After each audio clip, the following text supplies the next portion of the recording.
All right, it's real talk. We're going to talk about curing anxiety and depression naturally without therapy or drugs. And this is a story of my own personal experience and things that I see in my clinical practice, and something that I want to just bring an awareness to. So I'm going to dive into my experiences and what I've done to overcome those challenges I faced in the anxiety and depression department, and hopefully leave you with some practical things you can walk away with if it is something you too are struggling with. Now, I want to start by just saying I spent many years with anxiety and depression.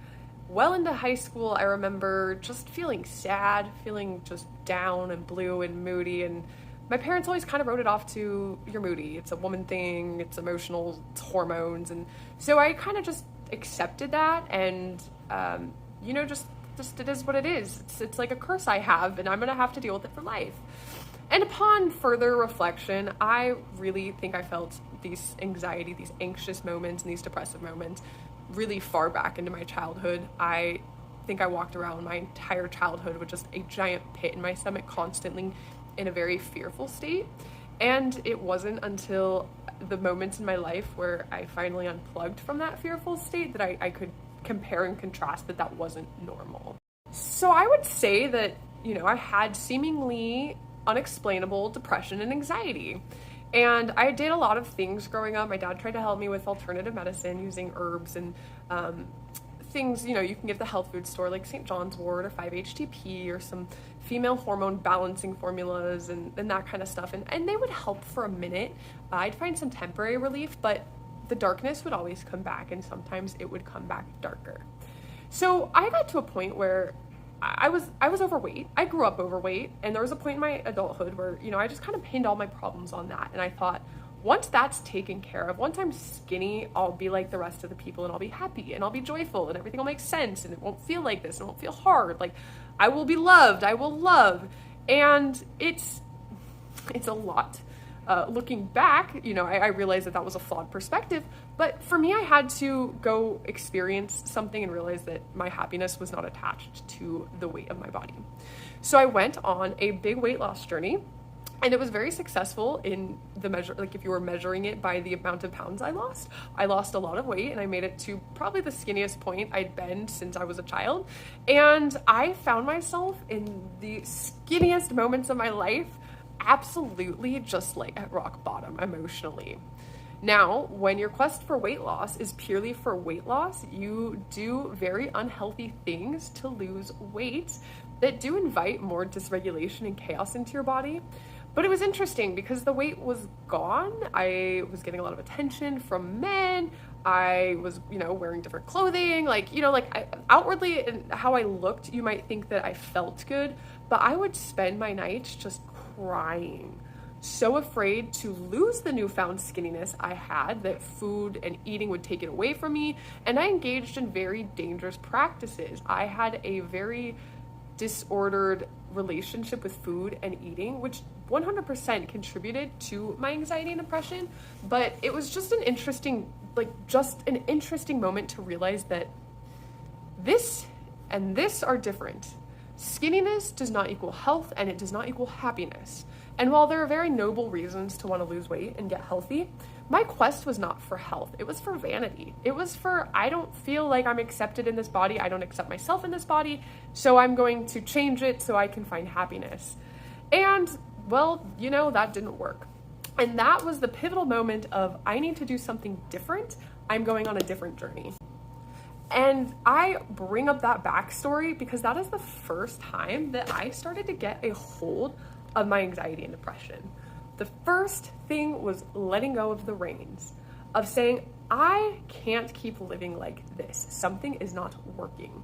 We're going to try something different. Now, my journey is probably not like most. It involved a lot of very radical decisions. I kind of blew up my entire life, and it involved multifaceted changes. It wasn't one thing. But what I really want to bring the attention to is that anxiety and depression have their roots in many places, be it physiological, be it emotional, be it mental, be it spiritual. And you can't look at one part of a mental illness without looking at the whole picture of a person. that is a mistake that a lot of people make. We are anxious and depressed and we go to talk therapy or we go on drugs. Nobody's checking in on what our diet's like, what our digestion is like.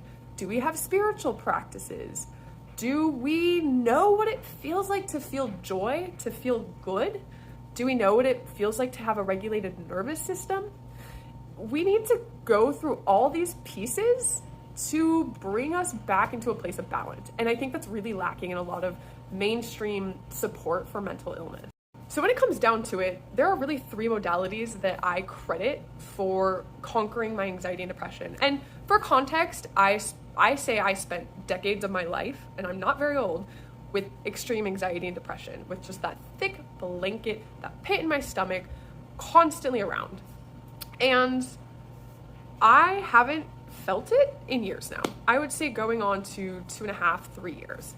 And what I want to say is that doesn't mean that it is all hunky-dory and rainbows and kittens all the time, but it means that I have a new perspective, new tools, a new outlook, and new feelings in my body that make the navigation of hard times in life differently.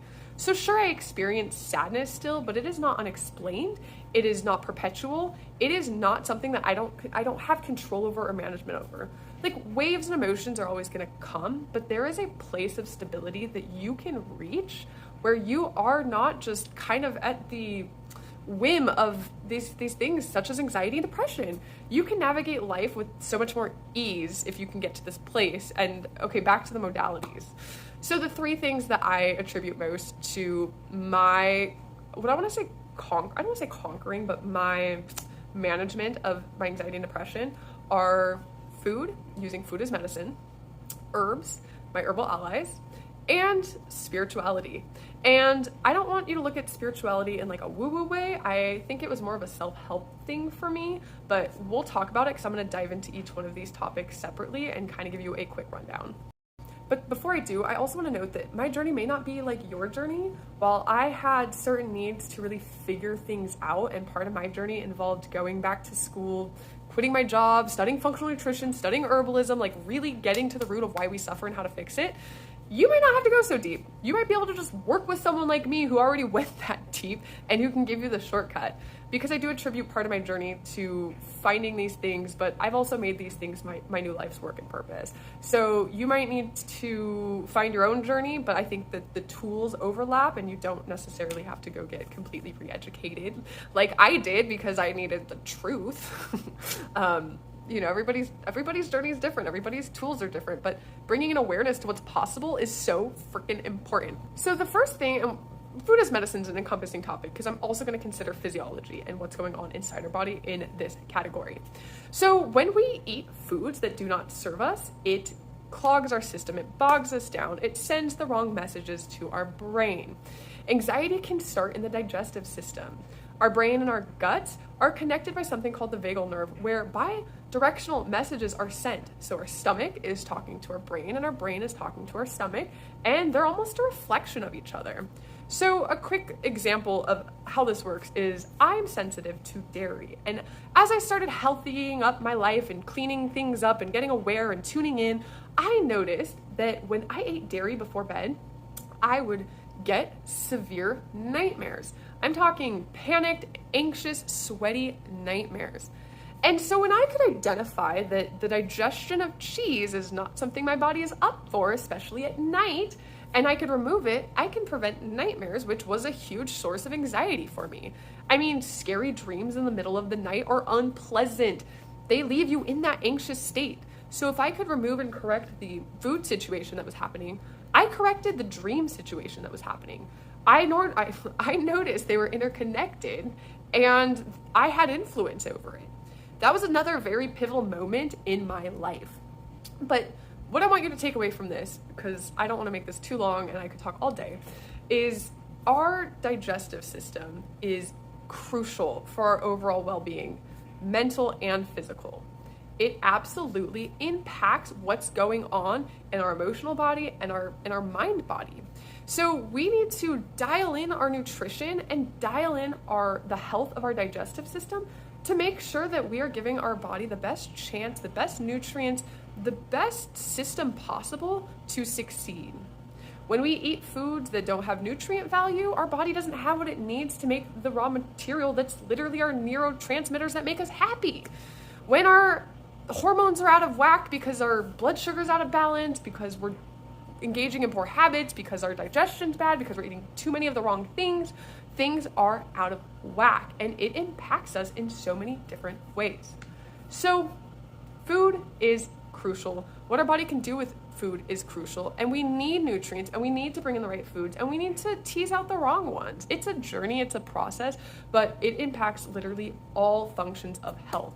So dialing in the food and eating in a way that makes your body feel good is one very powerful route to dealing with anxiety and depression. So number 2, after food and using food as medicine, is herbs and herbal allies. And it turns out that there is this really gorgeous category of plant medicine called adaptogens that literally help you adapt to the stresses of life.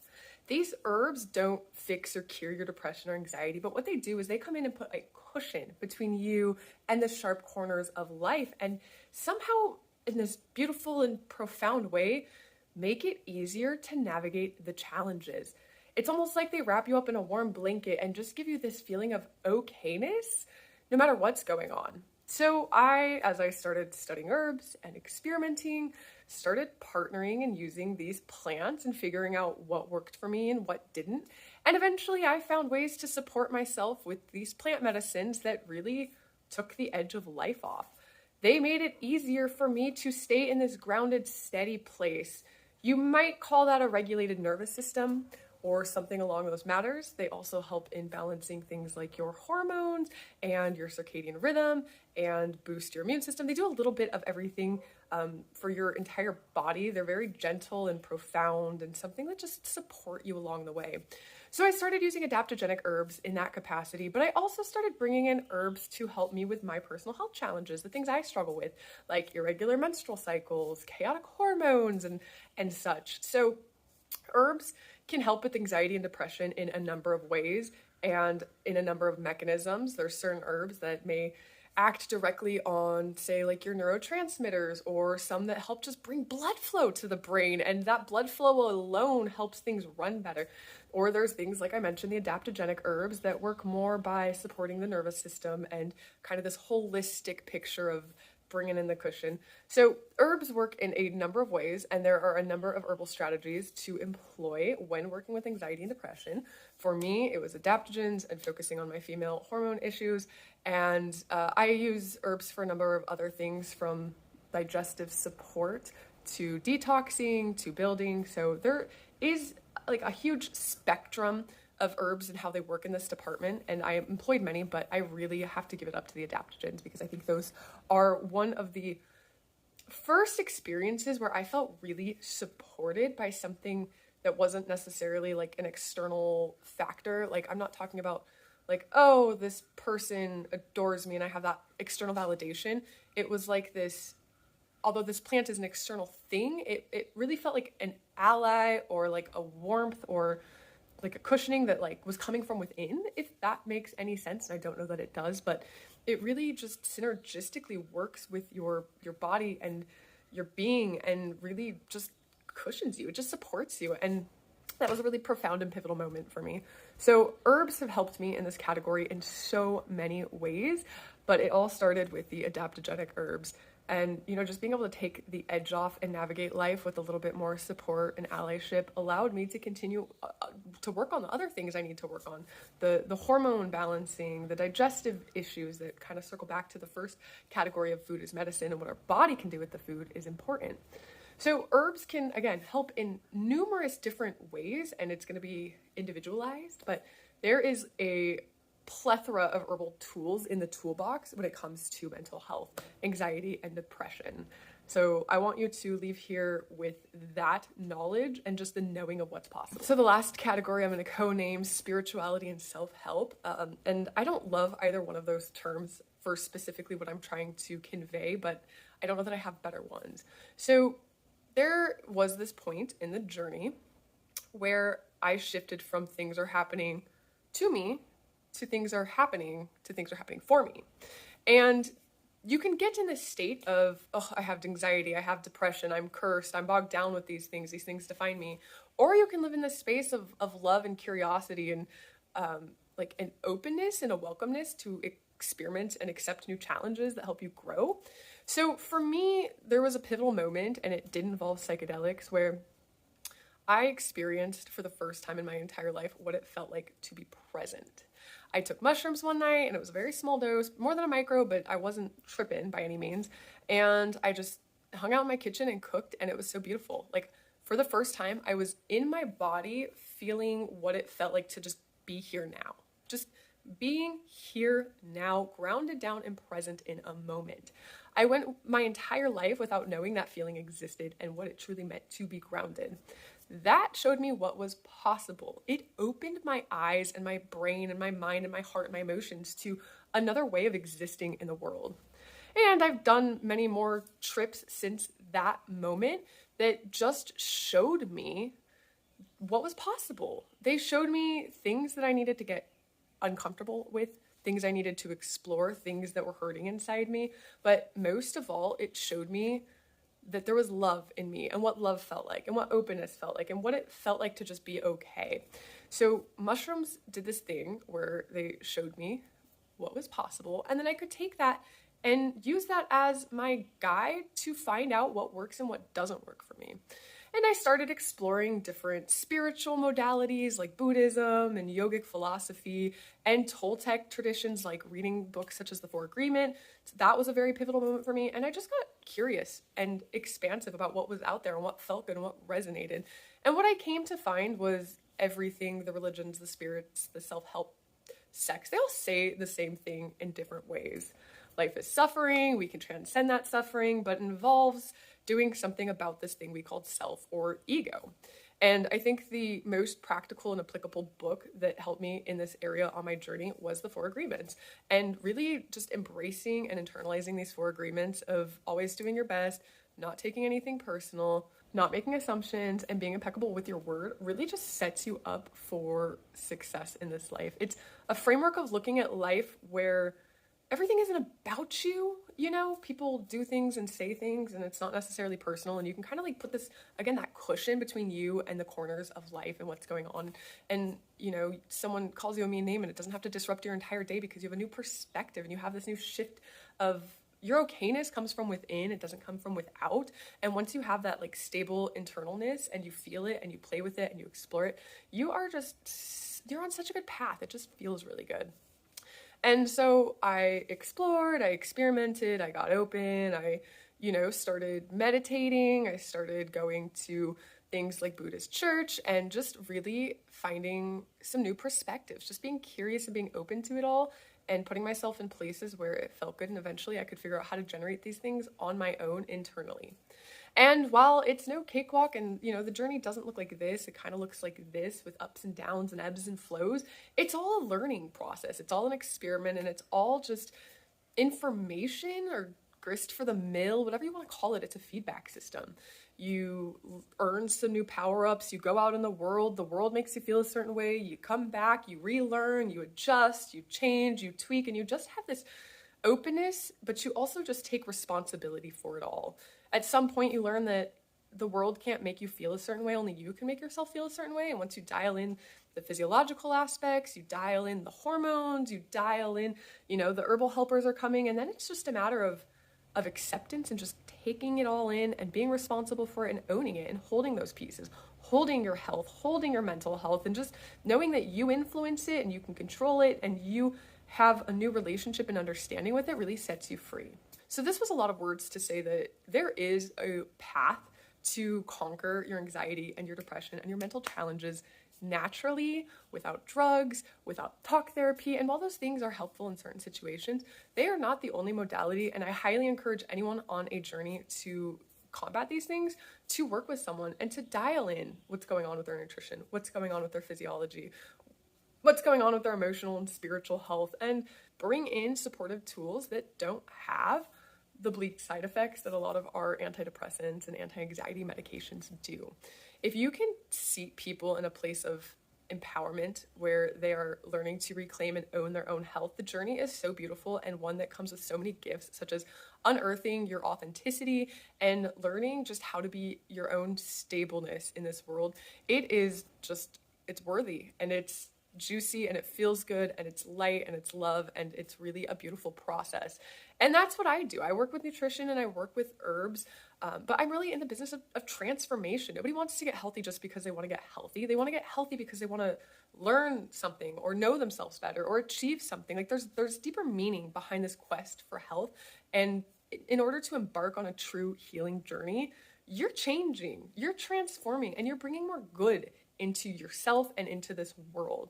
And that's what I love most about what I get to do every day with the individuals I work with.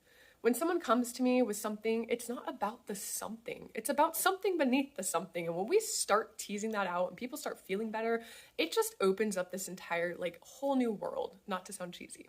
So what I want you to take away from this video is what I want you to take away from a lot of my videos.